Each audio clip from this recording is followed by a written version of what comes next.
I'm sure you know this photo. It went viral in 2022 and was used to explain a rather chilling term, the 1,000-yard stare. A look that's supposed to be carried by those who have gone through severe trauma or have been exposed to an extreme situation. You probably also know who the person in the photo is and what happened to him. The boy's name is Ricker Webb, and that year he became unexpectedly famous after getting lost in the woods for 2 days. His story ended happily. He was found alive with no serious injuries. Or so it's supposed to be. His face, however, seemed to indicate something else. There was a lot of speculation about what might have happened to him during those 48 hours when his parents searched for him desperately. As if the story wasn't already terrible enough, months later, his older brother filmed Ricker at home while they were spending time together in the living room. According to what he would later say, his intention was to show that the boy was doing better and that everything people were saying wasn't true. Keep asking. About what happened, Micah. Do you remember when you got lost? It's just that in the last few hours, a lot of rumors had flooded the web. In various forums, it was said that when subjected to blood tests, Ricker had shown to have different DNA. How could that be possible? As mentioned, his brother's video attempting to refute the rumors inadvertently confirmed them instead. Looking at the camera, Ricker said that he had seen someone while he was away. In the woods. Yeah, so I can live and do what they ask me to.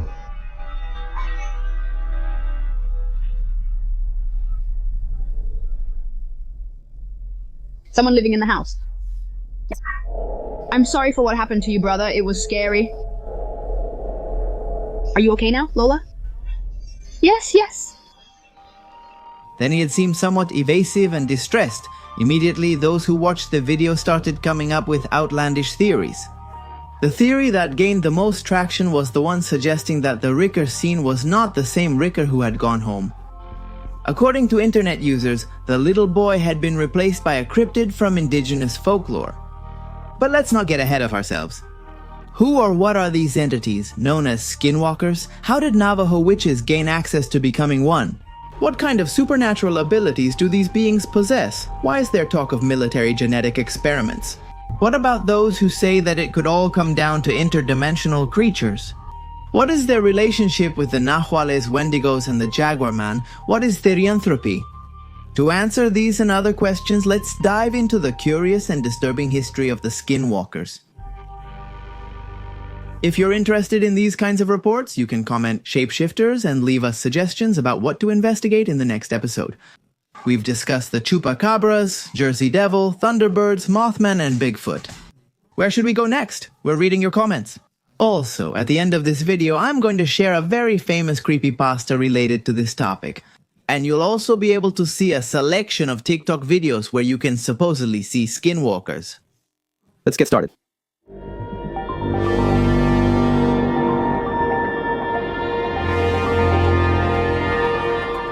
It sounds pretty disturbing that something or someone tries to pretend to be someone else, doesn't it? Hello. Let's begin.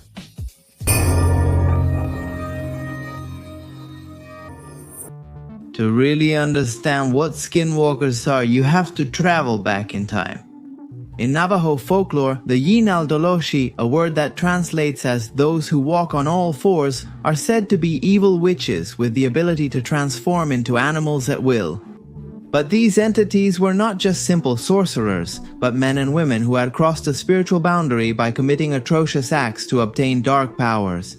It was said that they killed members of their own family as part of the initiation rite, after which they could take the form of coyotes, wolves, owls, ravens, or any creature of the desert.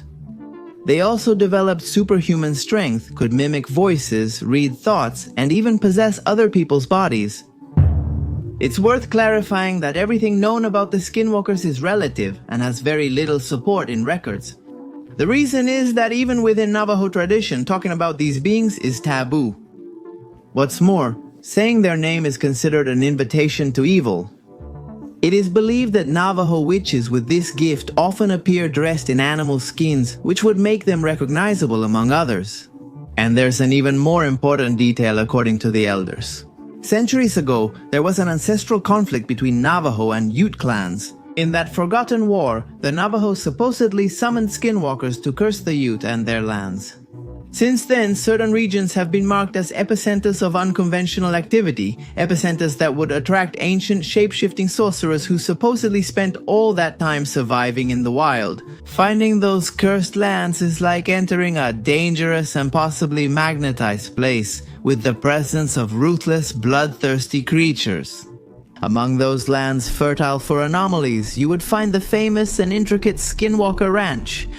We already dedicated a full report to this site, which you can watch later if you haven't seen it yet. In the meantime, it's enough to know that the aforementioned ranch is located in Witta County in northeastern Utah. Today, it's synonymous with the inexplicable. This 194-hectare area is simply considered the place in the world with the highest incidence of paranormal activity. What happened at the ranch? What happens in that portion of land theoretically cursed by the Navajo is not limited to just one type of strangeness. There, everything from flying saucers to poltergeists coexist, along with dimensional portals and ancient creatures that would terrify even the Yeti or the Chupacabra himself. We're discussing a mysterious location that has fascinated and continues to fascinate fans of unusual tales and scientists globally. A place that has passed through the hands of eccentric researchers and flamboyant millionaires. In 1994, Terry and Gwen Sherman bought the property with a very specific plan to establish a cattle ranch. They planned it for a long time, invested a large amount of money, and spent long hours shaping the project.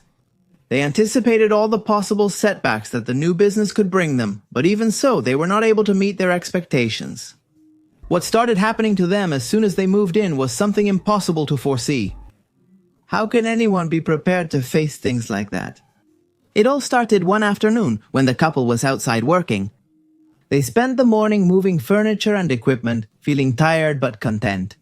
Suddenly, they saw a large wolf appear in the place where the cows were grazing. At first, the Sherman family stood still, waiting for the animal to leave. But then they saw it attack a calf, and Terry didn't hesitate to grab his rifle and fire more than once. Bang, bang, bang. But when the gunpowder smoke cleared, they could see the wolf standing, showing no signs that the bullets had touched it. And what was even stranger, it was very calm, unmoved by the deafening gunshots. Terry couldn't believe what he was seeing. It was impossible that he had missed. The distance wasn't that great. Fear grew for a few seconds, which felt like an eternity, as the animal and they stared at each other. Then, the beast had turned around and walked away at a calm trot, carrying its victim between its teeth. When the Shermans were able to recover from the shock and share their thoughts about the experience, they agreed that it wasn't just a big wolf, it was an abnormally large wolf.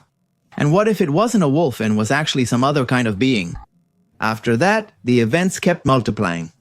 Electrical failures, floating lights, animal mutilations with surgical precision, instant disappearances, and perhaps most unsettling of all, appearances of humanoid figures that seemed to watch from the edges of the property, always from the darkness, always in silence.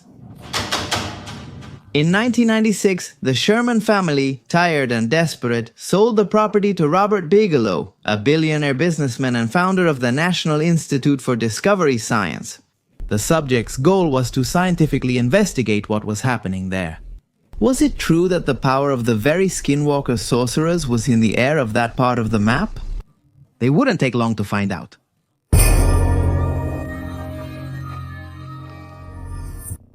For years, a team of physicists, biologists, veterinarians, and ex-military personnel monitored the area with cameras, motion sensors, radars, and high-tech equipment. Robert Bigelow, a tycoon, has been fascinated by the paranormal since age 12. At that age, his grandparents told him very seriously that they had made contact with extraterrestrial life in the Nevada desert. Young Bigelow had promised himself that at some point he would invest time and resources in investigating anything that had to do with the possibility of contacting beings from other worlds. Convinced that much of the evidence pointed to the presence of an unidentified flying object phenomenon on the ranch, he invested a small fortune and founded the National Institute for Discovery Science, an organization for research into ufology and the paranormal funded with private money. The man set up a 24-hour surveillance system to capture any extraordinary activity that might occur. However, the equipment kept getting damaged every time something worth recording happened. Bigelow argued that those inexplicable interferences were proof in themselves that there was an unexplained energy at Skinwalker. Joseph Hicks, who studied more than 400 unidentified flying object reports in Utah since the early 1950s, pointed out that the area was used for government experimentation with unknown technology. In addition, other researchers claim that in northern Utah there are several secret military facilities that test experimental aircraft. And these could be the explanation for the strange bright lights that locals often see. Meanwhile, two of the men who worked for Bigelow proposed other theories. These individuals were Colm Kelleher and George Knapp. Shall we talk about them? George Knapp is known to the public for his various works on paranormal phenomena. In the late 80s, Knapp published the story of Bob Lazar, who claimed to have worked as an employee at a secret facility called S4, located in Area 51. According to his testimony, he had been called in to investigate the type of propulsion system that UFOs use in order to replicate it. Knapp's investigation into the Bob Lazar case received several awards in 1990. At the end of that decade, Knapp went to investigate the Skinwalker Ranch, drawn in by the stories told about it and earning the complete trust of Bigelow. There, Knapp would meet Colm Kelleher, another investigator of the strange and a science communicator. Once settled in the place, Kelleher claimed to have seen a large humanoid creature, the night of March 12, 1997. It was spying on the research team from a tree. The scientist explained that the figure was about 50 meters away and was watching them from a branch 6 meters above the ground. Were they in the presence of an ancient sorcerer or an extraterrestrial? Knapp and Kelleher joined forces and published a book, To the House of the Skinwalker. Science faces the inexplicable at a remote ranch in Utah.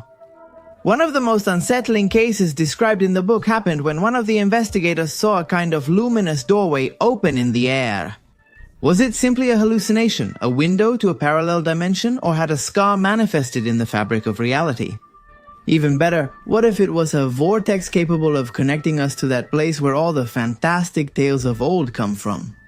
Despite the men's enthusiasm, most of the phenomena proved elusive, as if something was aware of being observed. To make matters worse, some members of the team began to experience severe physical and psychological symptoms: extreme insomnia, paranoia, memory loss, and recurring nightmares. Every time a solid clue was obtained, something or someone intervened to make it disappear. Later, Knapp and Kelleher went back to interview members of the tribe that used to inhabit the site. And what happened then? What happened was that they were surprised. Still real activity. According to the book by Colm Kelleher and George Knapp. And as we already mentioned, members of the UTE tribe acknowledge that strange otherworldly phenomena have been occurring in the area for centuries. Since the first European explorers arrived, strange objects have been reported in Utah's skies. In 1776, the Franciscan missionary Silvestre Vélez de Escalante, one of the first to venture into North America.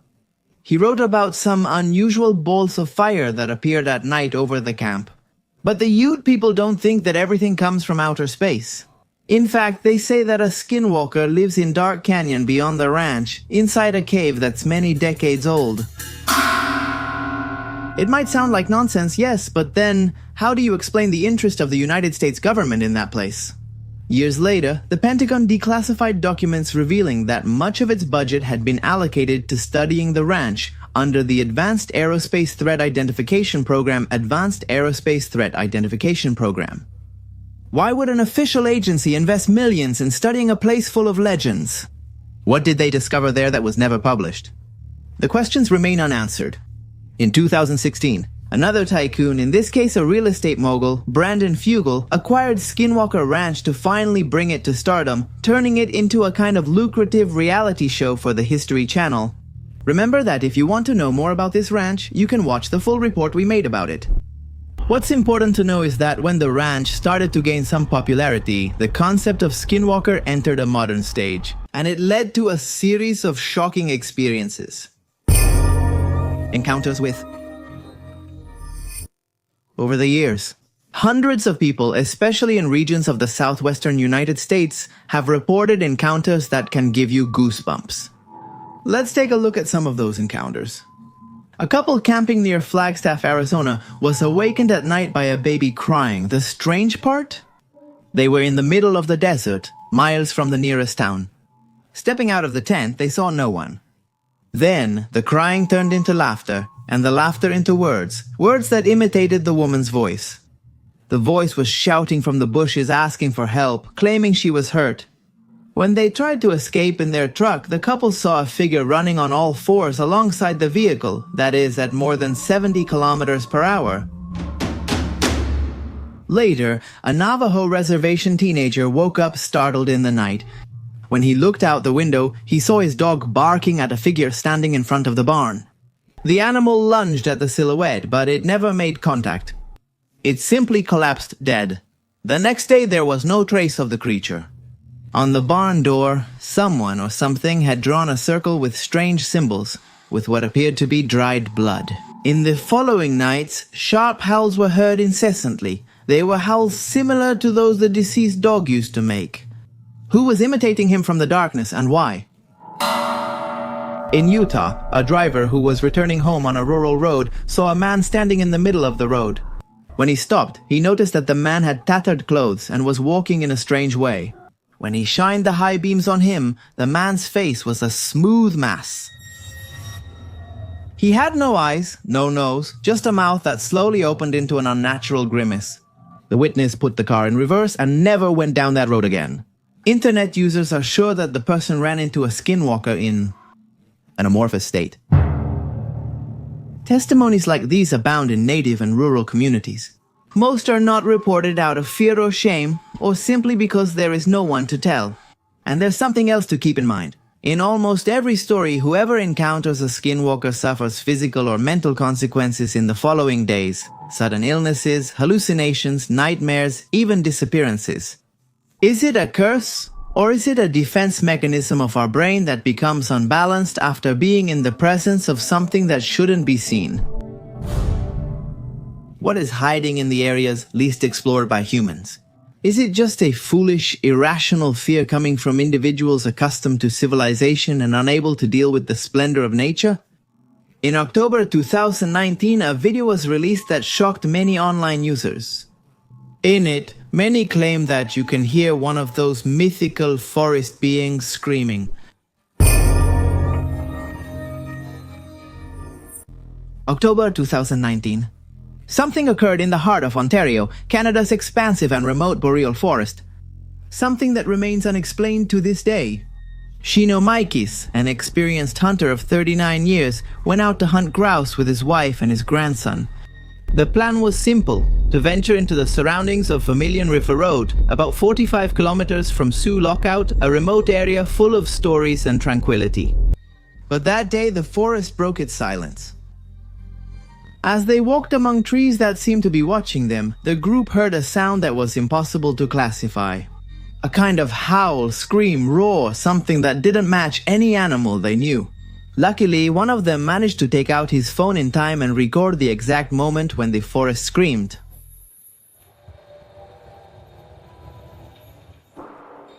That video quickly went viral, and as often happens with mysteries that defy logic, theories soon began to emerge.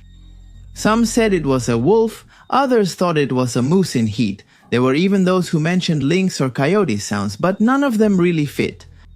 It's worth clarifying that Shino was no amateur. With years of experience hunting in that region, he knew perfectly well the call of every bird and the growl of every predator.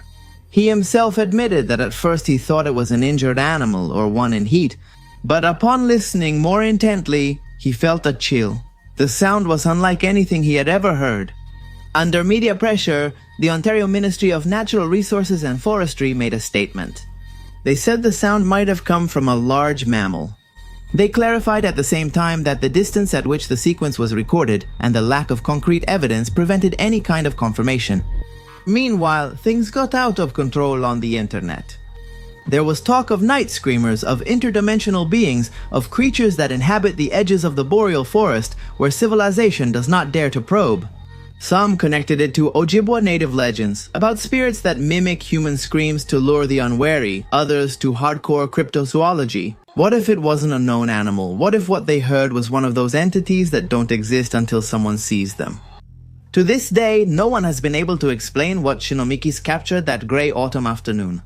Only the video remains, only the scream, and the forest waiting to speak again. The word Skinwalker was repeated in one comment after another. In the same way, a few years later, people would talk about these beings again when the case of Webb made the news. And that's how our story goes back to the beginning. With the uproar over what happened to the little boy who now seemed possessed by an ancient spirit, social media increasingly focused posts on the phenomenon of the skin changers. And that's how it even reached the Nahuales. Nahuales, dark cousins of America. As we already mentioned, in the desert of the southwestern United States, the word Skinwalker is spoken in whispers. In the mountains and jungles of southern Mexico and Central America, something similar happens with the Nahuales. Different cultures, different languages, different landscapes, but the same horror. What if we were talking about the same creature with different names? What if the Skinwalker phenomenon wasn't exclusive to the Navajo people, but rather the face of an older and more terrifying archetype? The term Nahual comes from Nahuali, which means hidden, and the one who disguises himself. According to Mesoamerican beliefs, the Nahuales are sorcerers or shamans capable of transforming into animals, especially at night to spy, steal, or attack. Crucially, the transformation isn't merely physical. The Nahual, when changing shape, temporarily loses his humanity. He becomes a creature guided by more primitive and darker impulses. In certain areas, people believe everyone is born with an animal guide. A tonal, but there are those who, through rituals, pacts, or curses, learn to control their tonal and merge with it. That's what turns a sorcerer into a Nahual. The similarities with the Skinwalkers are more than obvious, and there's another significant detail. According to several shamans, both Nahuales and Skinwalkers can recognize those who know about their existence. That is, when you study them, when you talk about them, when you think about them, it's as if that connection is activated. A kind of reverse radar. And if that's true, those of you who are listening to this have already been marked. And what could happen to you? Well, let me tell you another batch of testimonies, this time related to the Nahuales. In New Mexico, many healers forbid the children around them from looking into the eyes of certain animals at night. The reason: some eyes are not eyes, they are masks looking out from another soul.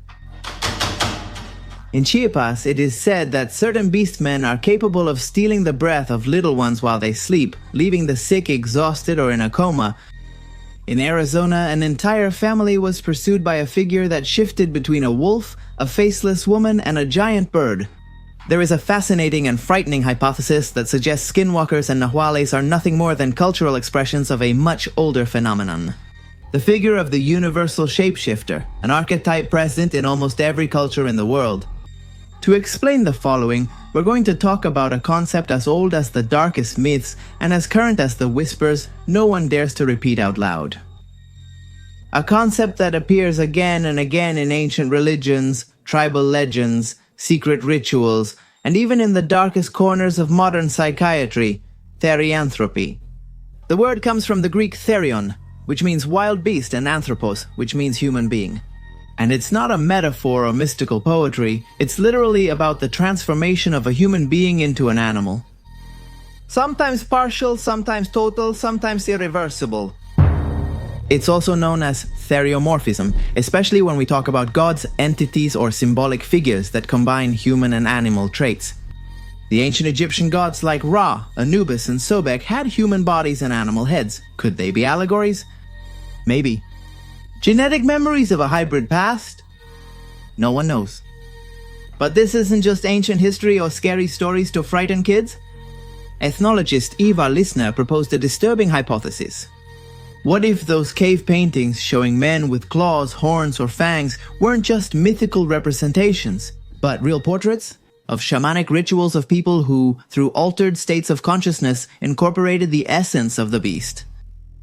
The historian of religions Mirsha Eliade, one of the great scholars of shamanism, also pointed out that the belief in animal identity is as ancient as it is universal. In Europe, skinwalkers have their analogy in animal witches and doppelgangers. In Africa, there is talk of the Tokoloshi and witches who turn into hyenas. In Asia, the kitsune are infamous and well-known, foxes that transform into humans to deceive and steal souls. In Oceania, it's not uncommon to hear about vampiric creatures that imitate the form of humans, the Yaramayaho. What if, since the beginning, the world has been a land shared with these beings? Let's find out more about them. Different. Deep within the shadowy Slavic forests dwells an ancient entity that answers to neither gods nor men. The Leshy is a male spirit tied to the natural world, a sort of dark guardian of all things wild. He is not simply a protector of the forest, he is the forest itself, made flesh. He manifests as a man of superhuman height, but his body is a shifting mirage. He can grow to the size of the trees or shrink down to that of a blade of grass. His skin is as pale as birch bark, and his green eyes shine with the intensity of enchanted moss. His beard is made of living vines and breathing creepers. He is frequently accompanied by wolves, bears, and all creatures that live unrestrained. He can take on animal or plant forms, and when he walks among humans, he disguises himself as a rustic peasant. With only one sign that gives him away, his eyes never blink. The Lekis are playful and cruel. It is said that they lead travelers astray and cause illnesses just by looking at you. They are not evil by nature, but they enjoy the chaos they sow. From the stormy waves of Scotland to the misty shores of Iceland, the Selkies emerged like mirages among the rocks. They are creatures that are half seal, half human. They change shape by removing their seal skin, but that seemingly simple act leaves them vulnerable to human cruelty. Their legends are always tinged with tragedy. A Selkie can be seduced, but if someone hides her skin, she becomes trapped in the human world, forced to live a life she didn't choose. Many stories tell of men who steal these skins to make them captive wives. Male Selkies are irresistible, almost hypnotic, and they lure unhappy women into the depths of the sea, where desire and doom become intertwined. They are masters of illusion. They can create false worlds for those who want to escape their reality. The Berserkers, on the other hand, were Norse warriors who merged with animal madness. They were not just soldiers, they were living embodiments of frenzy. In battle, their bodies would transform symbolically, and perhaps even physically, into wild bears, wolves, or bulls. Their eyes burned like embers, their skin sweated blood, and their screams were so terrifying that many enemies fled before the first blow. They wore beast skins, not as armor, but as channels for a brutal trance that made them unstoppable. Scandinavian kings had them as bodyguards because they knew no fear. Some accounts claim that their fury was so intense that they kept killing, even after being pierced by a spear. Were they just men, or were they the first to merge with the essence of the wild? In the dim alleys of Japan, among unlit lanterns and old wooden houses, cats prowl, but not all cats are what they seem. When one of them lives too long, it can transform into a bakaneko, a feline yokai that has crossed the line of the natural. Bakaneko start out as ordinary cats, but over the years they gain abilities that range from mischievous to demonic. They walk upright, disguise themselves as humans, often as their own masters, dance with cloths on their heads, and smile as if they know more than they should. They can summon will-o'-the-wisps, start fires, and most disturbingly, possess fresh corpses to use them as puppets. No one who has lived with a Bakaneko ends up well. Some bring fortune, others bring death. You never know which one it is until it's too late. From the misty valleys of Ireland to the Welsh mountains, the pukas emerge like enchanted shadows. They are shape-shifting fairies, but not the bright and benign kind. These creatures can be a black horse with glowing eyes, a dog, a goat, or even a rabbit, always shrouded in darkness. They have the ability to speak like humans, and they do so with a disturbing mix of wisdom and mockery. They love riddles, jokes, and scares. If you run into a puka, it will probably propose a game to you. And if you lose, you might not come back the same, or you might not come back at all, but if you treat it with respect, they can help you. In some villages, people still leave bread or milk at their doors to appease them, because even though they laugh at humans, it's never a good idea to make them angry. And all of this brings us to a shapeshifter that I'm sure you've heard of. Get ready to hear the story of the Wendigo. The Wendigo and the Eternal Winter. In this case, the change is more subtle. This creature also changes, but it changes hosts. The Wendigo possesses people, and what it does with them is terrifying. We travel to the coldest and wildest corners of Canada, Minnesota, the Great Lakes, and the vast forests of the northern United States. Territories where winter is merciless. The loneliness chills you to the bone, and legends like the Wendigo seem to come to life amid the white landscape. Let's talk about a myth so powerful that it crossed the border from oral culture to the psychiatric record. And about a spirit that feeds on hunger and human sins. The Wendigo is a legendary creature from the folklore of the indigenous peoples of northeastern North America, especially the Algonquians. In those cultures, the Wendigo was not simply a monster, it was something worse. A living metaphor for uncontrolled hunger, greed, cannibalism, and the corruption of the soul. According to legend, a human being could become a Wendigo if he committed the forbidden act, eating human flesh to survive. But some said that you didn't need to eat someone else. The mere desire to do it was enough to summon the spirit, and once it entered, there was no turning back. Visually, the Wendigo has been described in many ways. Some depict it as a cadaverous giant with ashen skin stretched over its bones, sunken eyes, rotting lips, and sharp fangs. Others describe it as a beastly figure resembling a skeletal elk about 8 feet tall with bloody antlers and a blood-curdling scream. In all versions, the same sinister truth and a common factor remain: the Wendigo is never satisfied and is always hungry. But the myth didn't just stay in campfire stories. In the 19th century, European settlers who studied native peoples began to record cases of what they called Wendigo psychosis, a condition in which an apparently healthy person began to develop an uncontrollable desire to eat human flesh, even if they had regular food within reach. The fear that someone would turn into a Wendigo was so great that sometimes the entire community decided to kill them before it happened. One of the most famous cases is that of Swift Runner, a man who lived in Alberta, Canada, in the winter of 1878. Despite having supplies, he killed and ate his wife and his 6 children. He was captured, tried, and executed by the Canadian authorities, but not before confessing that he had been possessed by a Wendigo. Terrible, right? And there's still more. For those who are from my country, the story of the infamous Jaguar Man is relatively well known. The Jaguar Man always attacks at night. The legend of the Jaguar Man, or Jaguareteaba, is a popular tale in northeastern Argentina. The Gran Chaco describes a sorcerer who can transform into a half-human, half-jaguar being. This transformation, according to the legend, is achieved by using a jaguar skin and incense made with chicken feathers. In the Olmec culture, the Jaguar Man is considered a divine figure, a being created by the gods with both human and jaguar characteristics, symbolizing power, strength, and spiritual connection. In some versions, he is considered the main god of the Olmec culture.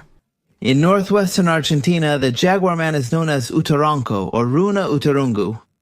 The legend says that an old man, by rolling himself in the skin of a jaguar, can transform into this creature, gaining great strength and ferocity. He is rumored to invisibly attack men and devour animals, particularly the largest and fattest ones.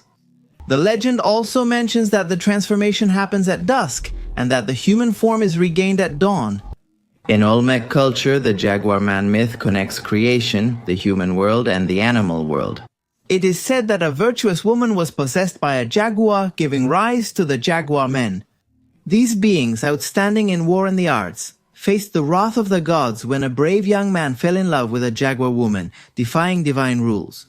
Rock art in Venezuela and Colombia depicts Jaguar Men, indicating a link between shamans and jaguars. These representations, often with similar iconographic schemes, suggest an identity between the two. In summary, the legend of the Jaguar Man varies among different cultures, but in all of them, the figure of a hybrid being stands out. Half human, half jaguar, who embodies power, strength, connection with nature and the spiritual world. Meanwhile, there are those who believe that if evidence of the existence of these beings continues to appear today, it's not because we are in the presence of sorcerers.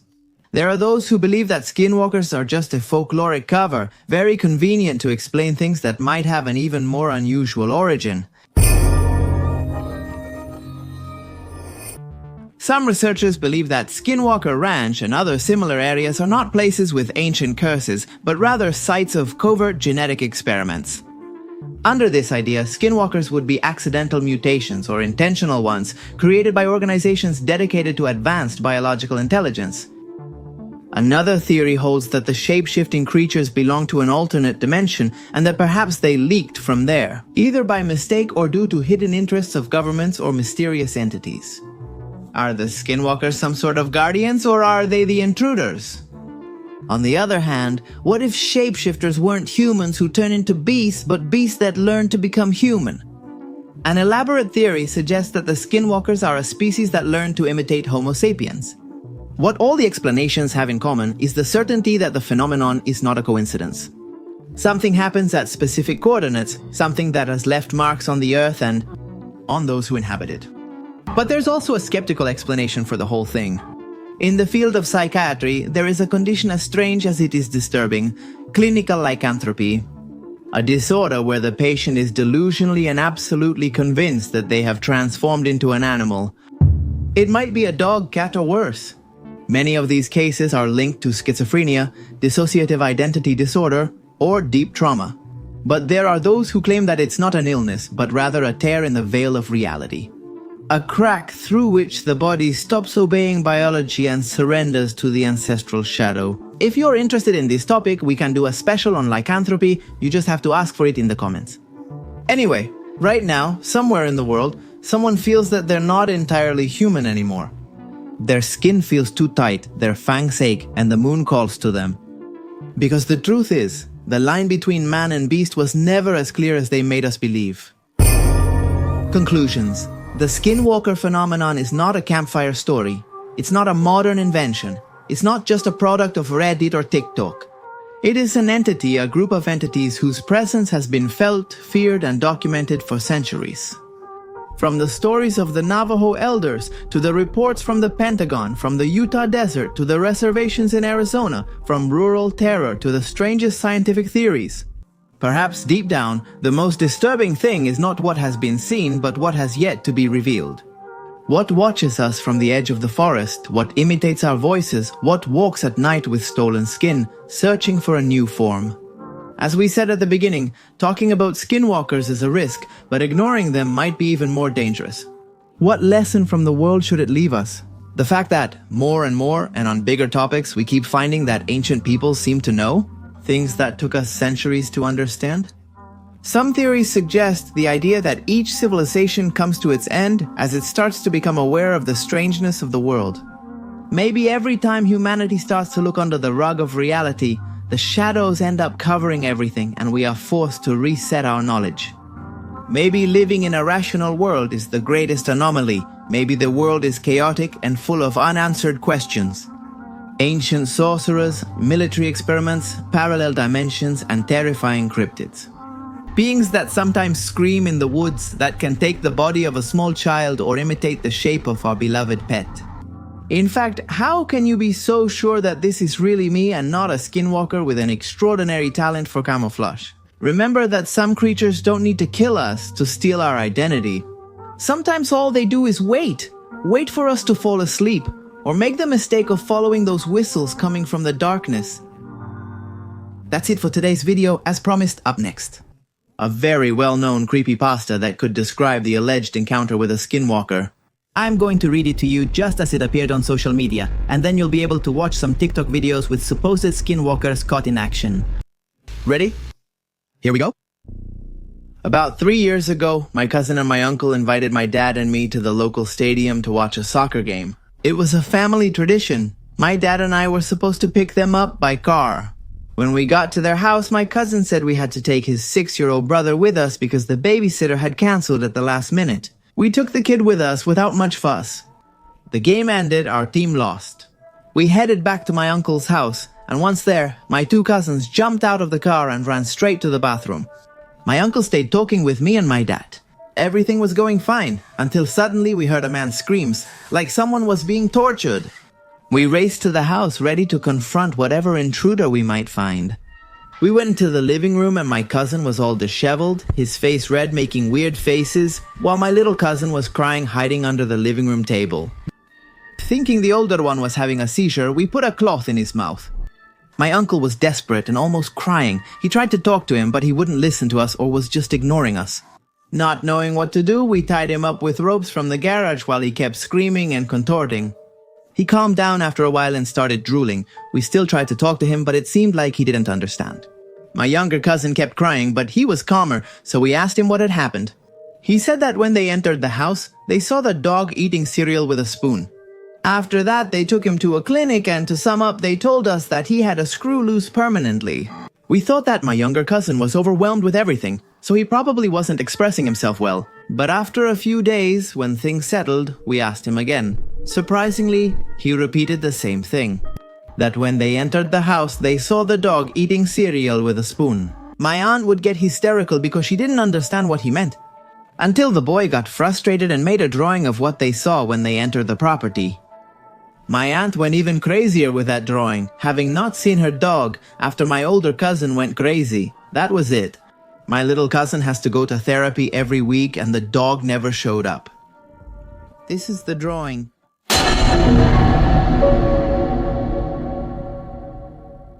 What do you think? Delusion, fiction, Skinwalker? While you think about it, here are some videos that might keep you up at night.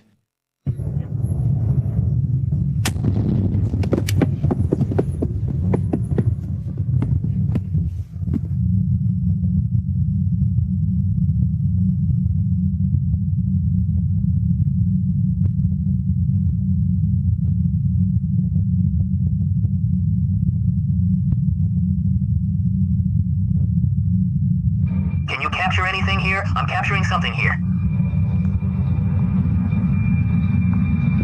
Son of a bitch.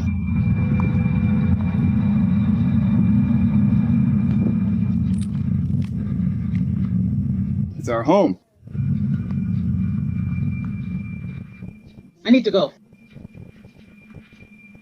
Leave now. No.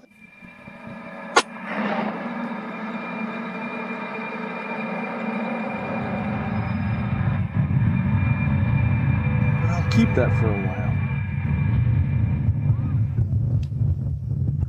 Quick!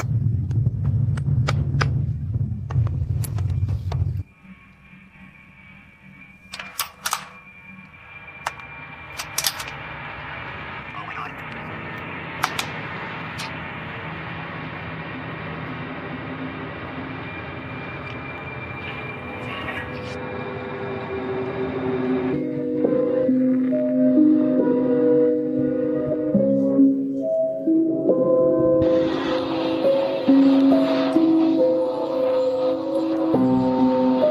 What's up, man?